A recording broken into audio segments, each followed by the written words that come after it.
Hello, welcome to the Armin Show, where we talk about everything science, human behavior, creativity, and more. Thanks for joining, and make sure to subscribe. Hello, and welcome to the Armin Show podcast. We are in the building. We are doing a follow-up to a past episode on the social landscape. I have my guest with me here. Who is my guest? We have Rebecca Faith Lawson in the building. Rebecca, welcome to the program. Hello. Glad to have you on here. Spirit in, the place to be. And I'm starting this one off with a rap. We're about to talk about the social landscape. I'm rapping like this. It's going to go great. I hope it goes smoothly. True as that. We're going to do this after my rap. Have a little bit of discussion. Should be wonderful in the future soon. And now I'm with Rebecca. She's like, let's get it going this afternoon, which is right now. Glad to have you on here. We are in great moment, quality and such. Your location, can you remind us all of where that is? Sarasota, Florida. Long live that. Los Angeles, California, United States, united as one. We covered quite a bit last time on the social landscape that exists, content-based material that is towards interest versus social, which is like with your connections and familiarity. And then we had a variety of follow-up to that, which we'll be going into on this one here. Now, before we go into that, directly, Threads app came out just yesterday or today, which is in the social landscape. It's quite interesting. I've had quite a bit of trying it out on my end. You may have tried it out on your end. Let me give my feedback, and then we'll also hear your feedback on Threads, what it might be. I like the text-based nature of it. I would have liked Instagram to be like it many years ago when it came out, so this is nice to see. It's full of movement. It's new. People are using it just in the last couple of days. It's connected to your previous profile. Do you like it? What are your thoughts on it? Yeah, I think it's cool that it's something new, and I like that it's text-based, and I like that it's they want it to be very live action, and so people can interact with each other in like little paragraphs and share photos, and it seems a bit like Twitter, but I think people are excited about it just because it's connected with Instagram and it's something a little bit different. That's cool. I want people to know I made a thread on Threads on its first day, basically. So that's a thread on Threads. It was talking about some of the things that are popular on Threads. That's cool. Now, and then, there's a joke going around on it that everybody's now using 15 different apps and like keeping up with them is a challenge. Is there some of that thought that comes up that there's so many apps?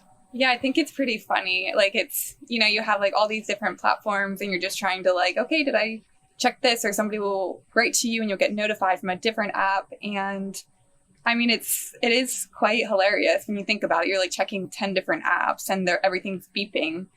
And yeah, so I guess either somehow things will be a little bit more consolidated or people will just be kind of all over the place. And I actually saw a post similar to that. It was like, people who actually work for brands in the social media space, they are going to have okay, wow, I have a whole nother app that I have to manage now.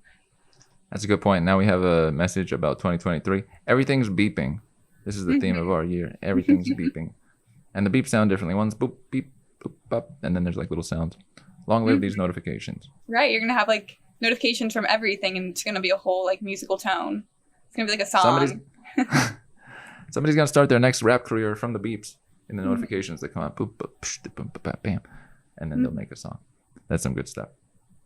Now, so we covered a bit on the different types of content and direction. And our last point we left on was connected with, does the very specific nature of going towards an interest like fishing all day long make things where you're not connecting with the people, connected with the loneliness epidemic? Are they linked in some way? And are the issues of today, as far as people's disconnection, there because content has gone too far away from us as people?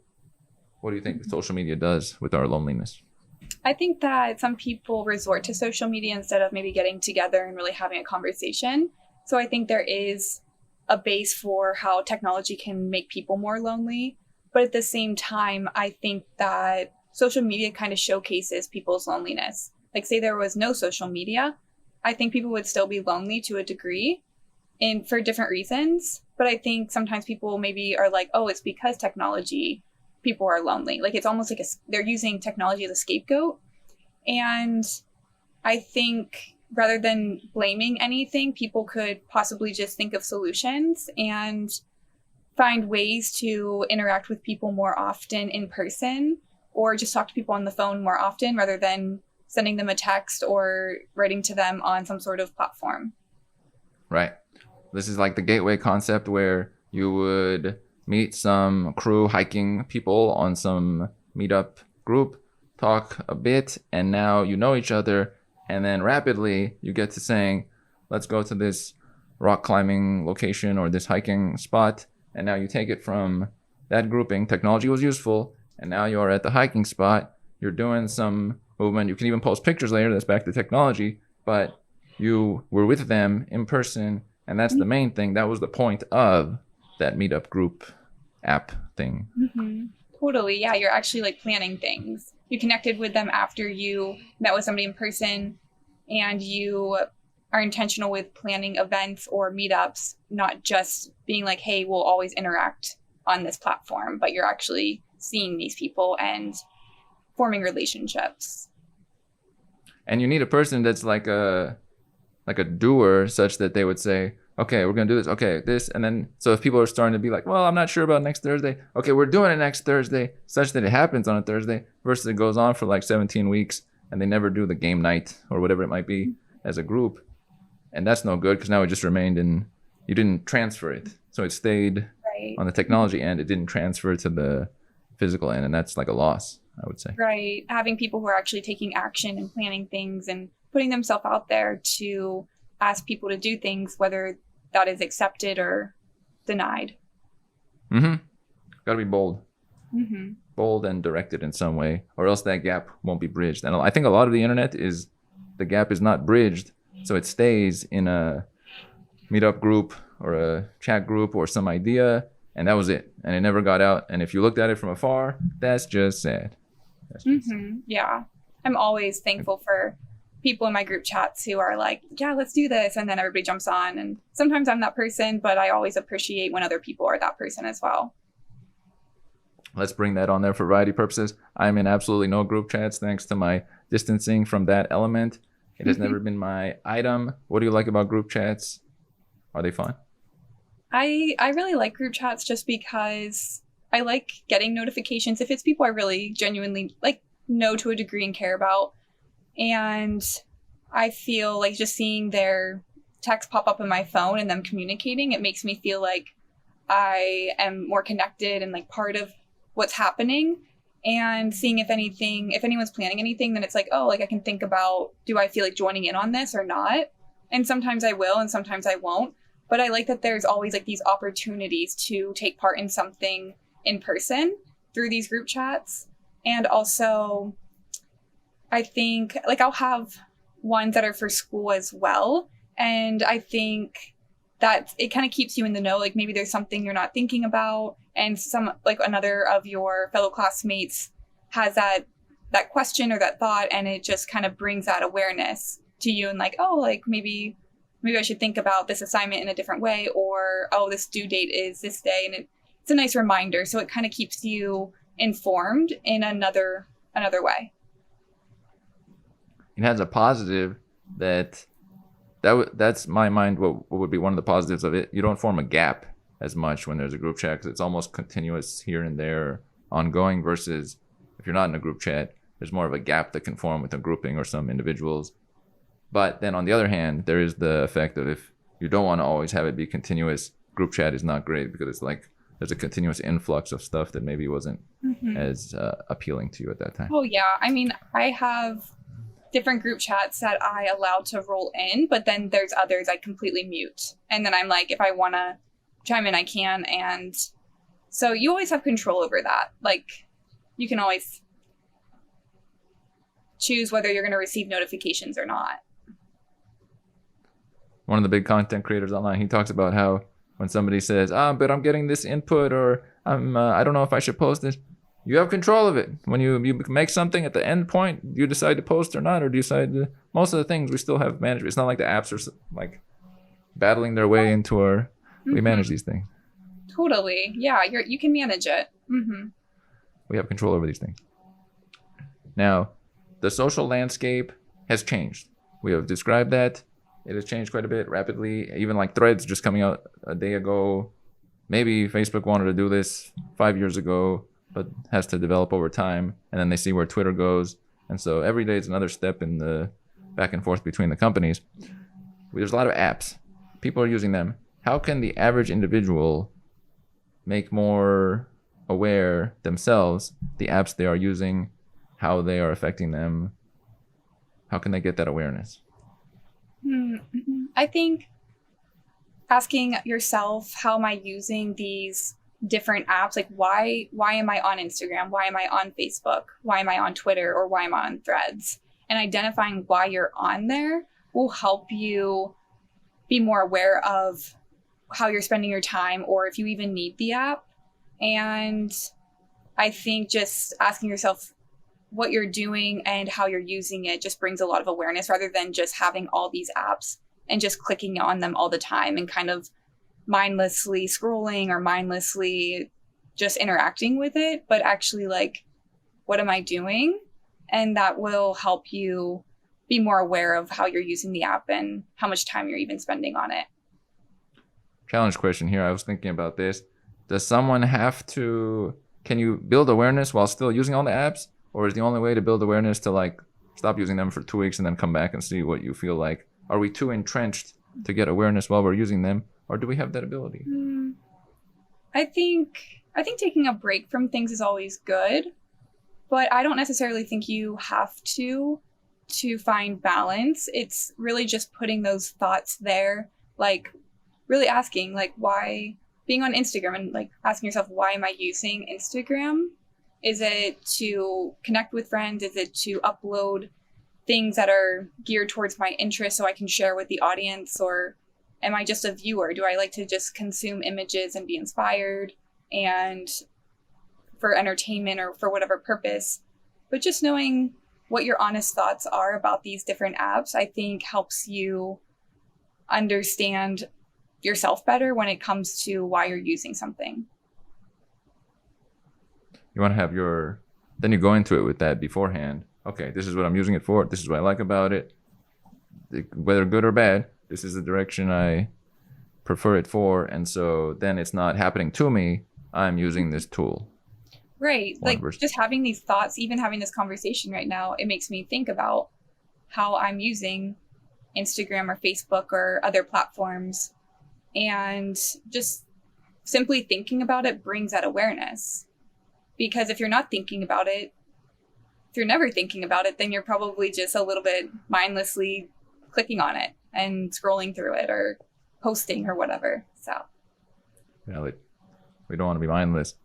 One of the items you represented was there's different ways you can use apps, such as for inspiration, could be your material, putting it out there, entertainment, informational nature. As far as inspiration, are you inspired by content that comes out today? And also, what has been your usage of platforms in recent years that connects with that, if so? I think I intentionally only follow people I either know and I enjoy seeing their content, or I'm inspired by in some way.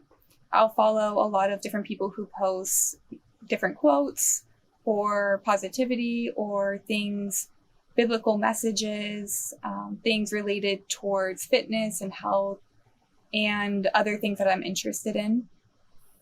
So I definitely feel like I'm very intentional with who I follow and what kind of feed I am kind of viewing, and I guess you could say even meditating on if you're scrolling a bit.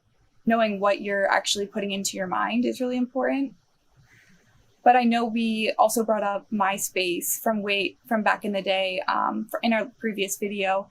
And I feel like MySpace was really cool just because it encompassed a lot of different elements. And that's why I liked it. It was almost like a personal blog.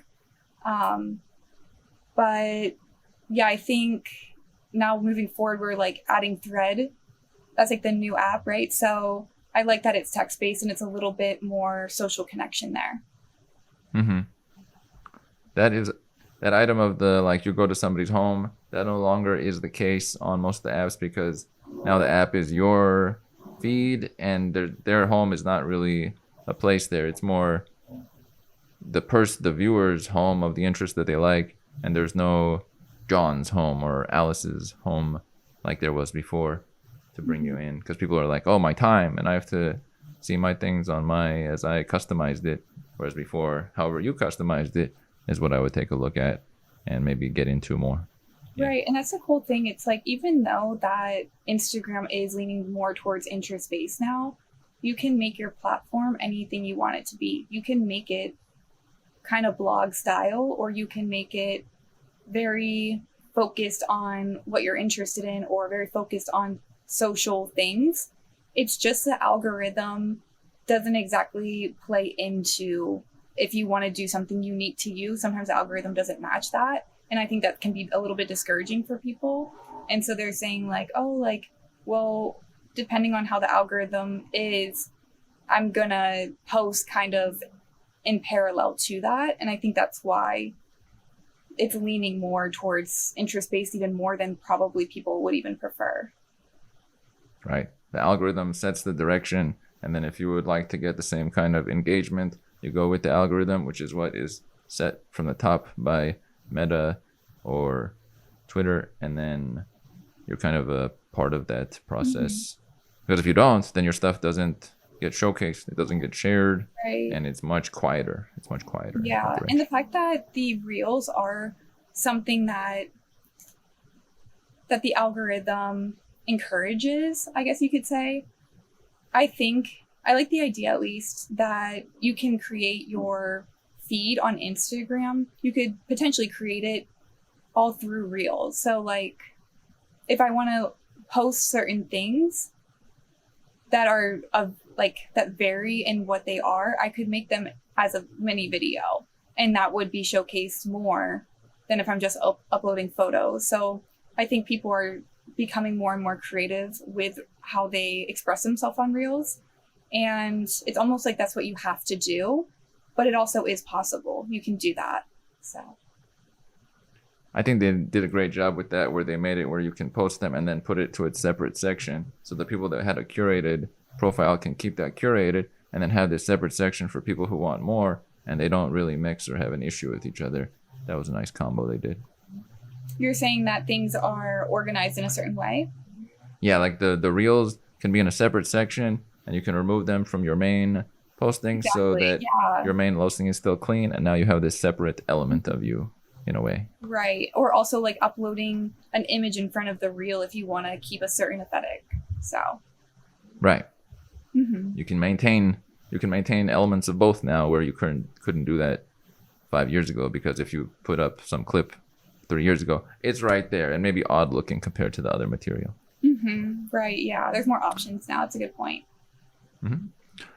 Now, we have talked about one thing, you brought it up, the viewer. There's also the creator, and I'd say there's a difference going on between who we are focusing on.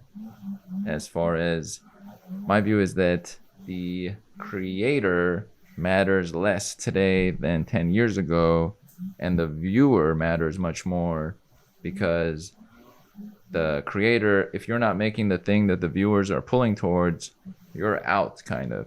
And then, but if you are viewer focused, you'll do well, because you are feeding into what the algorithm would send out to them. So it's less about John specifically, and it's more about, do you bring out what people are desiring? What are your thoughts on that? Right. So taking your analogy of John, I think that material that John would be creating for that audience, I feel also has to resonate and be authentic to him in the first place. Or I don't think it would translate to his audience super well. I think it would maybe come off as like, what's this guy doing, maybe, if it's not something that John really feels in his heart connects with him. But at the same time, I think John considers who his audience is and maybe what they would appreciate, and he would cultivate his media maybe for them, but it would still be genuine to him. That's a good way to put it. It brings in the angles of both. Right. Now, that's a good one. The viewer-creator dichotomy there. Mm-hmm. When people go on apps right now, what do you think they are looking for? I think about this sometimes. Are they going for their own material to get that out there? Are they going because of like sadness in relation to just feeling sad for some reason? Are they going because they don't want to miss out on what is seen? These are some potential categories. What comes to mind that people may be going onto platforms for in the first place? That initial emotional pull. I think what you're saying is kind of, those are 3 great points. That kind of sums it up almost. Those are some of the reasons I think people do click on social media, is because, right, yeah, they want to stay up to date with what's currently happening in their, maybe like their culture of their age group, or just like the world. Social media can be informative in a lot of ways, depending on what kind of accounts you follow. Even you can follow just even your friends, but you also follow like news anchors, and you follow the president, or you can follow different people. But especially like creators, they have, I think some people use it as a business. They need to like maintain their business or their relevance to their audience, so they're creating in that sense. I feel like there's a lot of different reasons depending on who the person is that they would click on it. And I mean, it's a really, in a way, technology is so cool in a way, and social media is very cool in a way, just because it's a place that everybody is chiming into and everyone is there. Most people have Instagram in certain age groups specifically, but it's definitely more common like amongst our age and younger even. But yeah, so it's cool that like everyone's viewing something. It's not like only a few people are, but people all over the world are looking into this platform. I view a lot of items from the perspective of, I want to see what's going on in the space that matters to me and what's occurring right now, be up to date with the current moment. I've always wanted to be up to date with the current moment for many years, like with threads or with some news item or with what happened with somebody I know. Being up to date is key, because then you can jump in. I like to jump in on stuff. So for me, it's very practical that I can't jump in on stuff if I don't know the story right now. So once you have the story, then you can jump in, because I'm more of a participator than a viewer. So I have to be with it in a way. It's very important in that element. For sure. Even your YouTube channel, your platform reflects staying connected and what's happening and the latest. And in a way, your channel is very informative. So it's even almost part of your, I guess you could say, your brand to stay up to date on what's happening. Right. It's always been one of my themes, that I'm there with it right now, even though my material has been timeless since my blog, Timeless Information. But still, to be timeless, it's important that I keep up with 2023, 2022 as it's happening, so I can give current material, versus if I talk right now about that new app called Snapchat, that won't make sense right now. And if I talk about the cool features of Snapchat, it won't have an impact. Right. They'll be like, that was a long time ago. Like, where have you been? Welcome to earlier. I didn't get that email. Long live email, by the way. Long live supporters of email. Now, content. A lot of the stuff that I look at is stuff that I agree with, or they're on the same page as me. I don't watch much of items that are in the other end, even though I could, and I know they exist. What are your thoughts on that? Should somebody look at the other end, or does that matter? Probably 95% of what I look at is in material that it's on the same page as me, agrees with me in some form. What are your thoughts on that? Are you basically asking if you should interview or take part in people who have differing views than you? That's another one. It's connected and it's the same broad message. So yes, should I do that or should I not? I think that really comes down to what your own goals are and how you want to showcase who you are and what your show's all about. Do you want to showcase people that have messages that resonate with what you believe in, and you want to put that out into the world? Or do you want to be someone who can take all points of view and even like challenge them? But the thing is that if you're like that, then I think you'll get a name of like, hey, that person, like, oh yeah, Armin's a great interviewer. He's all about showcasing his beliefs. Or Armin's a great interviewer and he'll give you food for thought for challenging what you wrote your book on, or challenge, it's like, I mean, you could do a little bit of both even, but it kind of comes down to what you want and what you're up for, because either is, I think, wonderful and can be interesting for any viewer, and even for people who write these books, or professors, or other people who have differing beliefs. It can be a place. Your platform can be anything you want it to be, and so it comes down to what direction do you want to go in. I like that description. And also it made me think to myself that it seems like my ratio is about, in my head, 80% people that I'm with in some form, and then 20% some I'm not exactly with, for variety and challenging purposes, and to check on them in some way and include them in the conversation, because I don't like to leave people out completely. Mm-hmm. That's what seems to jump into my head as what makes sense. Yeah. Mm-hmm. Maybe 80-20. Right. That's a good way you brought that up. Then got me to think about that, which was cool. Mm-hmm. Yeah. You could always do a mix, but I think people would need to know that you might not agree with what they have to say, and that you'll maybe ask you'll throw in some differing points, or ask them some challenging questions. And of course, you're not there to have a fight, but it's like, that can be really interesting to see different points of view, hearing what you think and what other people have to think, or what other people have to say about it. But that's also like, do you want to showcase your beliefs?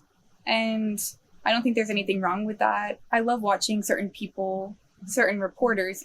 And for instance, I'll take her as an example. Maybe I don't agree with everything she says, but I think a good example is Megyn Kelly, and how she used to be on a certain news channel and a certain platform. And then, she can have a strong opinion on things. And so now she has created her own platform where she can showcase what she believes, and she doesn't have people telling her, no, you can't talk about that, or we want you to talk about this, but she has more freedom. And I think it's admirable what she does, because she really shows her personality. She tells you what she believes, and she doesn't exactly have she's not going to have a popular opinion through everybody, but through showing who she is, she actually gets an audience who values being authentic, who values looking for the truth, who values, hey, people can have different points of view, and that doesn't mean that they have to necessarily fight, but people can talk about things. So I think it represents a lot when somebody can own their voice, because everyone has one. Everyone holds beliefs. And I think there should be a safe place for people to have conversations and not feel like they're going to get shot or get canceled or get whatever. Some people can be so aggressive in like, oh, you said this, so you shouldn't speak anymore, like go into your house or something, or you shouldn't be on this platform anymore. Like, how about we encourage conversation and different points of view? That doesn't mean we have to agree with everything, but we can talk about everything. We live in America, and America is founded on principles that there is freedom of speech. And like, we have that in the Declaration of Independence. Like, we just celebrated July 4th. What does that mean? Like, does that mean anything if we can't have our own voice in America? what did people fight for? Why not we like? Why do we have to hide? And why have we come to a place in America where people are bashing and shaming people for having an honest conversation? We want to be able to have an honest conversation, showcase our views, say what's on our minds somewhat. It doesn't have to be every detail, but somewhat expressing ourselves so we don't feel limited. A big part of my personality traits is constraint is very bad. So I'm not a fan of limitation. Freedom would be important. Would you say freedom is important to you as well? Yes, absolutely. And absolutely, like, you don't have to showcase every single detail. Like, be respectful. Like, respect has to always be at the forefront of anyone's mind. Yes. But that doesn't mean but people should also be able to express where they're at, because when you express where you're at and you're honest with yourself and other people, like, there is so much room for growth, because other people's points of view, it will make them think about things. If you're just going to cancel somebody, you're basically being like, hey, you like, people sometimes think they're canceling somebody and think that they're like solving some sort of problem. But really, if you took a step back, you would realize, like, hey, that person is being vulnerable, or they're showcasing what they believe. And I have the opportunity to share my point of view, and maybe that will get them to think and reconsider. But instead of giving them the opportunity for growth and reconsideration, they say, hey, you're a bad person, and you should be ashamed of what maybe you have stated, or where your heart's at or your mind's at. Like, what? Like, huh? Like, that's not, how's there room for growth there when you just are like, it's very ignorant to have that mindset of just not being able to hear different points of view. Very valid. I just thought of a book example. Let's say I was reading a book. A book is kind of like a conversation with an author of sorts. Canceling would be like, I get to some page like 47, I don't agree, or I'm opposed to the individual, and I go, I'm done. I'm not reading this book anymore. Well, I just stopped the conversation between me and the book reader. You can't go anywhere with that. This doesn't allow for building. All I can do is now use the book as a paperweight. It's no longer a conversation of sorts. Versus if I kept reading and, oh, okay, I see. Oh, that part of your life. There is connection points. You might have a point here. Maybe there's something we can work through. The conversation is still happening in a way. Right. Yeah, absolutely. It's like, we should, be giving people the opportunity to just be a human, and then we can interact. We should encourage like more interaction rather than shut down. I feel like sometimes, you'll hear these stories and stuff, and people just want to shut people down all the time, and I don't know how constructive it is. I don't think it's constructive, and I have the view that you cannot build from lack. You can only build from substance or abundance, because it's like a pyramid. You can't build from missing the first floor and then building the second floor. We don't do that. Same thing with any sort of pairing, relationship, partner, group, thought, conversation. You can't remove the first floor and say, I don't agree with this. Let's get to the second floor. We can't. It needs to sit on the ground. Right. So there's no building point. And this even goes into connection, right? Connecting with people, because I viewed one of your past episodes with one of your guests.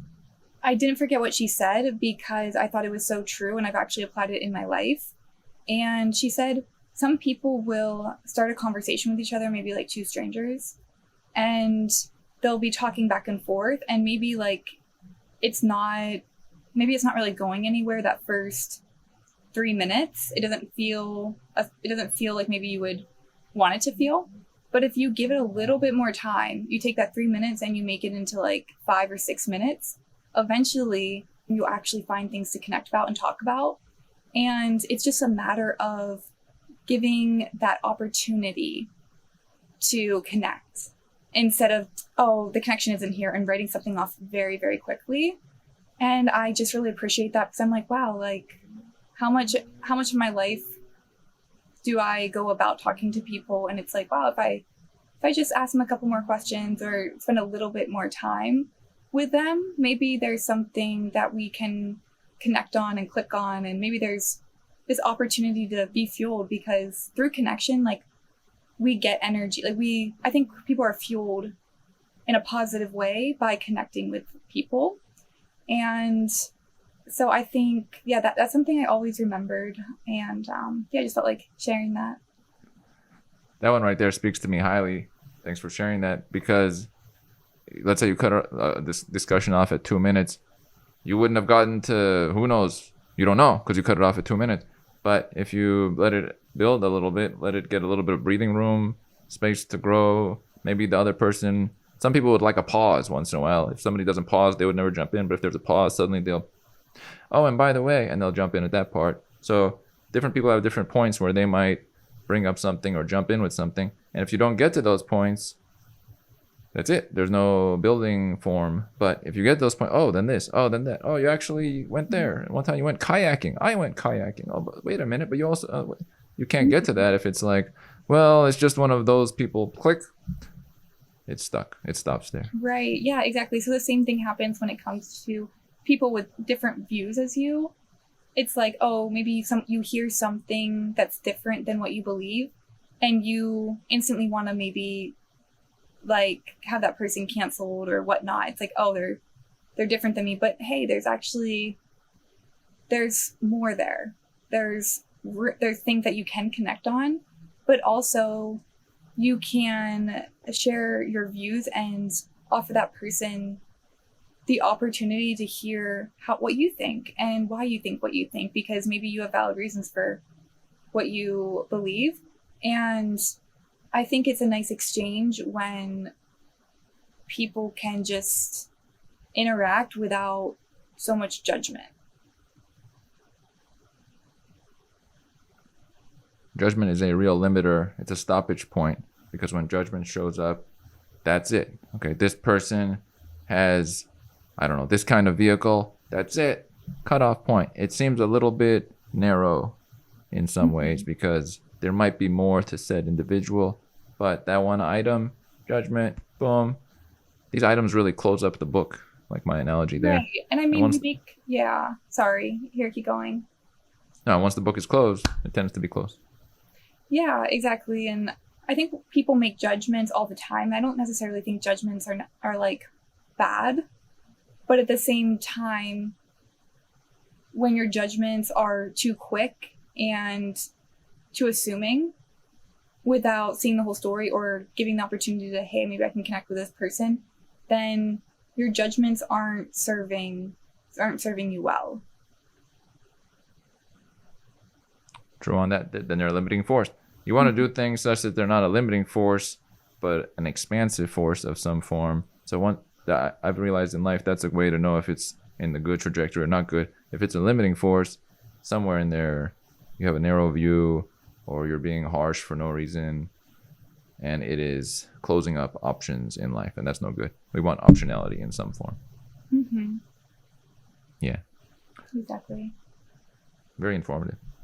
Now, different element of the landscape we were describing here, and the last one we were covering in this segment, is being a creator. So we have talked about viewer versus creator, as well as the connection within the current content and people's feelings and what they use and how they feel while they're using it.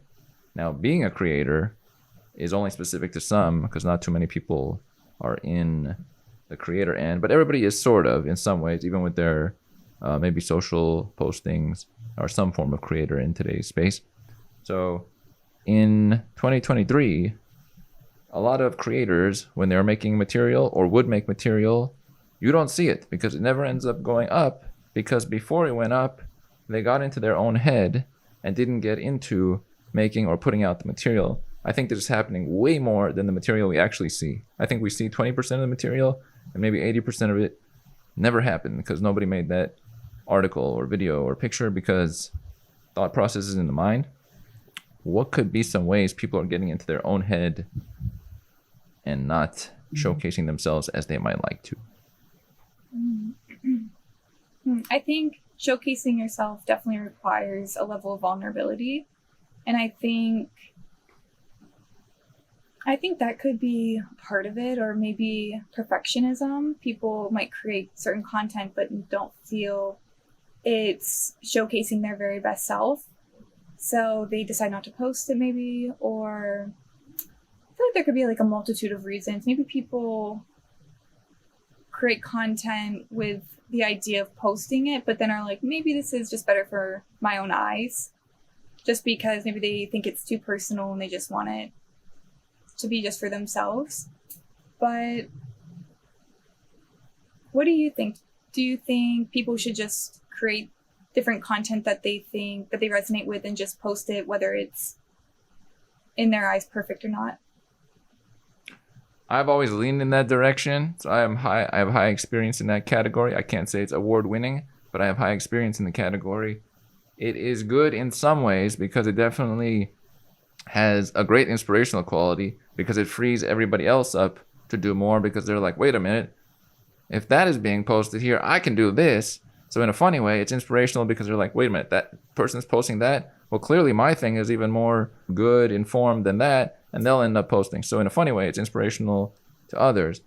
But there is the element of it being maybe so much or not as value-based or viewer-driven, such that it's more of a regular day-to-day thing. It doesn't have that pull factor that social media or apps tend to look for, where something is outside of the normal, versus if it's too close to normal, people wouldn't go on the app for that. They could just look outside and see the tree swaying back and forth. So if I posted a video of a tree swaying back and forth, they'd look at it like, I didn't need to be on Threads. I could have looked outside. So then they are looking for something a bit more curated. Mm-hmm. It's a back and forth. But I think curated has done better than everything mode over time, based on what I've done. Yeah, speaking of the analogy of the tree swaying back and forth, they want to see your heart in your material. They want to see how you are interacting with life, and the content is a reflection of your being. That part is cool. And on that end, the making a variety of content that speaks to you without any limitation, that does that.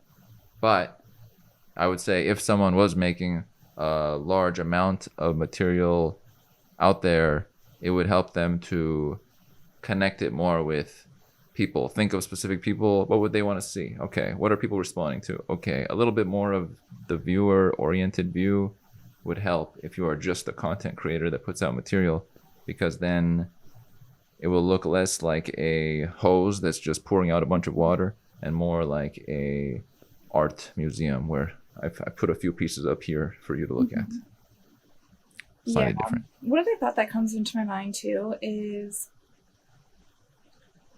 when Instagram was very socially focused, there was like, I feel like more pressure to have a certain kind of life and like a certain kind of lifestyle. And I think people have kind of maybe haven't always appreciated that. And I think interest-based can help with like comparison, because it's not like someone just showcasing this like ideal life, and it's okay if people it's okay if people express their life, but I think sometimes the issue has been no one really talks about the more difficult times in life or anything they're struggling with. And so people who view it just feel inadequate sometimes because they see this certain person living their life and everything looks so perfect. When the focus is on interest rather than a person curating every detail of their life, it's in a way almost more healthy. If you see something being really cool and admired, I think sometimes people it can kind of create self-doubt of owning your own individuality, because you're like, is it as cool as this other person?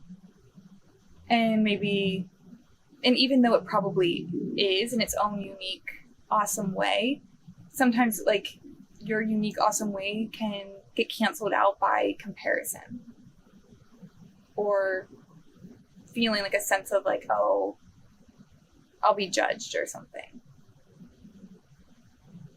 Comparison is the thief of joy. And this is a great point you brought up, that the pressure seems to have reduced. You're right. There was a higher pressure at that time because it was more like, hey, here's me versus you. Versus as now, it's not as much me versus you, more like, here's a portion of me. And okay, here's a portion of you. It seems like it was more almost being versus being in 2013, 14, 15. So then if somebody loses the being versus being battle, they're no good. And they have to go through the day like, I am melancholy. Whereas the other person's like, I didn't really mean to make them melancholy, but I'm doing the being versus being battle of the internet landscape. And that's not the healthiest. Exactly. People's, and also this coincides with when depressed nature across the public had gone up. They went together because that comparison happened quite a bit. But if it's something about, let's say you're posting about your billiards interest and you're always having billiards clips and billiards stuff, if somebody attacks your billiards clips, okay, but you're not attacking the person. It's just they play billiards and this is the move that they missed the hit. It's less of a percentage of your being that's being Absolutely. Yeah. It's very, showcased. It's just one part. It's like a focus. It's definitely not as threatening. The threatening nature has gone down. Mm-hmm. Huh. And now, also connected to getting into your own head. Oh, that's actually, we sort of covered it, but should a person limit their thought of what they should post to a certain amount and just put it out there? Or is hefty thought good? We kind of covered it there. Here's an example. There's person A, they are able to post the thing. Person B is not able to post the thing, let's say in the same category. They're both people. Why is this person able to post? And what is it about them? And person B is not. They're in the same category, but you never see this person's post because they did some thinking in their head. It didn't happen. This person, you see it, and maybe it's shared around. What's the differentiators there? I think if you take any two individuals, how they process things is different. So if they had the same situation and it came to publishing their content, if one person feels any sort of sensitivity towards that posting, they're gonna be more like aware of how that could be perceived, or they're just gonna be people who are more sensitive just have like a different sort of awareness about things, whereas a person who doesn't feel, for whatever reason, they don't have as many thoughts around the content and they just post it and they like don't think much of it. It's like maybe they're not as aware of how it can be perceived, and they're not aware of like how many people are watching it, or they don't know all the things around that.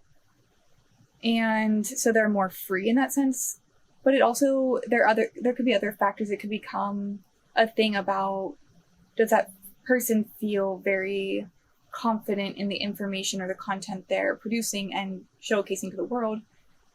Or does a person feel like they need to be more of an expert in a field to post that content? Or, you know, Imposter syndrome? Yes, imposter syndrome. Like, you know, there could be like all sorts of things going on with people, why they choose to post or don't post. And I think more people would probably post if they felt, either they just felt really good about it, or they wanted some feedback about it before they posted, or they need a little bit of encouragement. You know, there's different solutions for a person to express themselves more. That's a good point. There could be different angles to it. Like one person might just want a little bit of feedback and they'd be ready to go. Another person, a little bit of encouragement and they'd be ready to go. Somebody else might just want somebody to say, hey, this is something you have not yet covered. And they're like, oh, I've left that out. I'll go in that direction. Mm-hmm. It's little things that can send somebody toward. You don't know exactly what someone's limiting forces are unless you check with them. But you know there's limiting forces if you can see like something that they want to showcase, but it's never happening. There's clearly something there that's causing not showcasing or stagnancy. Or they might even mention at some point, like, 4 years ago, I wanted to do this thing. There's something in there. Whenever somebody mentions something like that, there was a thought process that went through, and at some point they said, I'll leave it alone. I can't. Yeah. Or this is not happening. Right. Or maybe they've seen the quality of work they could produce, and if it doesn't meet that quality, then they'd rather not post anything. Like there could be so many reasons why someone maybe hesitates to express himself virtually. Right. But yes, like we're talking about, lots of solutions as well. There's a bunch. Which is cool, by the way. Solutions make us jovial in life because then we see there's a way. There can be a way. There's a way. Mm-hmm. Wonderful variety of material we have covered here. Being a creator, the perspective of the viewer versus the creator, and then how the social landscape has changed. My last one I'll throw to you on this one here. Threads has just come out. We've used different apps. Are we going to be using apps for too long? Do things change rapidly? And 2 years from now, is TikTok old? Are things always changing? How does the landscape seem interesting? Are we going to be wearing goggles? What are your predictions? Yeah, I think just with technology emerging, I think there's definitely, I'm sure, things being worked on and new ideas coming to play of how people are going to connect socially in the virtual realm. So I think it's kind of fun and exciting. And maybe at some point apps will kind of go away even. Who knows? Maybe we won't even use phones at some point. So I think the future is definitely, it's bright and it's moving. I think there's lots of action taking place in the tech world. I like it. Maybe holograms in the near time, which is cool. How about you? I feel like you would maybe even know a little bit more than me, because this is more your space. I look at it a lot. The hologram thing may be happening with the Facebook goggles or the other one, Apple new ones, not like headset. I forgot what it's called.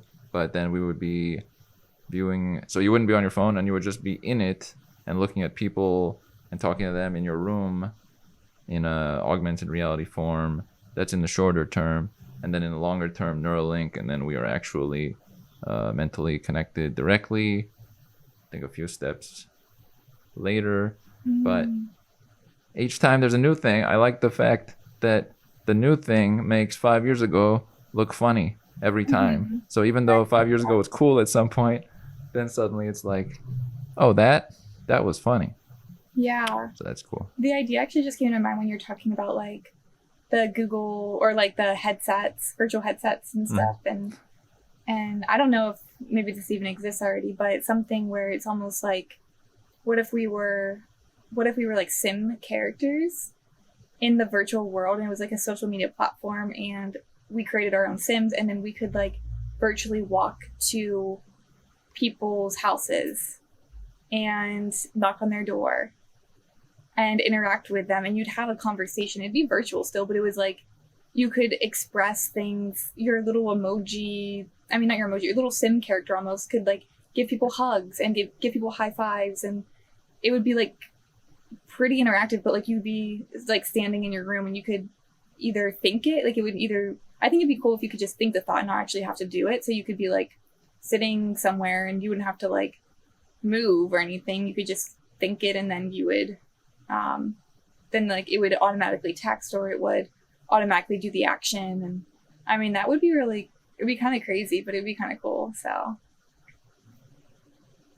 I think that one is like 2 steps beyond. The next one is like similar to what you were describing, and Mark Zuckerberg is showcased with, you have your avatar and we're all walking in a room, even though we're not in the same room, but in that world, we're in the same room or same location or office building. Your avatar is there, like what you described. And then the Neuralink one is like the second one you described there, and no thinking or movement required. And seems like these are on the way at some point. wow. Quite cool. Rebecca, on this one here, I would like to thank you for having joined for this discussion, a wide variety on the social landscape, a part 2 from our previous one, which I will link to after this one. And the material we have covered, really on point. Great to have you join the program. Awesome. Thanks so much. You know it, and we are out. The Armin Show is a culmination of so many of my discussions with thoughtful individuals, knowledgeable individuals, creative individuals, people who have something to say in a category that they have put effort into, maybe for years, maybe for decades. A lot of experience comes through. I like finding the links between people and topics of discussion in the categories that you have come to recognize. We're glad to continue the show, to branch out, to expand, to have more links between individuals, to have bigger groupings of individuals together in different formats so that the show becomes more of a show. And as we continue to do this, we're always glad for your support along the way. The Armin Show is something that has developed from all my past efforts, blogging, making videos, audios, and has reached to this point where there are now hundreds of episodes with people or just with myself, bringing knowledge, sometimes entertainment, information, something that can help us progress forward in the categories that I tend to cover. Hope you enjoy it, and onward we go. Hope you enjoyed today's episode. Please comment any takeaways you had, and we'll see you on the Armin Show next time.